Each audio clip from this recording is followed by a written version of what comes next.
கல்வி உள்ளிட்ட பல்வேறு திட்டங்களில் தமிழ்நாட்டின் மீது மத்திய அரசு ஓரவஞ்சன நிலையை கடைபிடித்து வருவதை கண்டிப்பதாக பிசிக தலைவர் திருமாவளவன் தெரிவித்துள்ளார். சென்னை தலைமைச் செயலகத்தில் ஊரக வளர்ச்சி மற்றும் ஊராட்சித்துறையின் மாநில அளவிலான கண்காணிப்பு குழு கூட்டம் நடைபெற்றது. முதல்வர் மு.க.ஸ்டாலின் தலைமையில் நடைபெற்ற இந்த கூட்டத்தில் பிசிக தலைவர் திருமாவளவன் கலந்து கொண்டார். பின்னர் செய்தியாளர்களை சந்தித்த அவர் 100 நாள் வேலை திட்டத்தில் 30 முதல் 40 நாட்கள் மட்டுமே வேலை வழங்கப்படும் நிலையில் 100 நாட்கள் முழுமையாக வேலை தர மத்திய அரசுக்கு அழுத்தம் கொடுக்கும்படி தமிழக அரசை வலியுறுத்தியுள்ளதாக கூறினார்.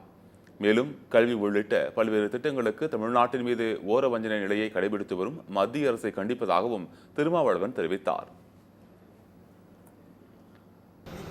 பிரதமர் ஆவாஸ் யோஜனா என்கிற அந்த திட்டத்திற்கு மொத்தமே 2,83,000 தான் ஒரு அலகுக்கான தொகை.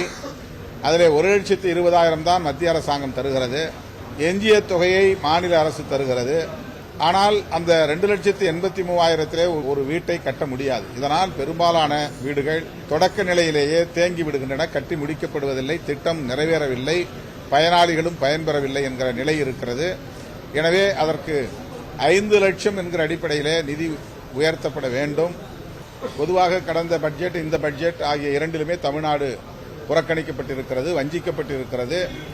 தமிழ்நாடு அரசுக்கு தரக்கூடிய கல்வி துறைக்கான நிதியை கூட அவர்கள் நிறுத்தி வைத்திருக்கிறார்கள். ஓரவஞ்சனை அணுகுமுறையை மத்திய ஒன்றிய அரசு தொடர்ந்து பின்பற்றி வருகிறது.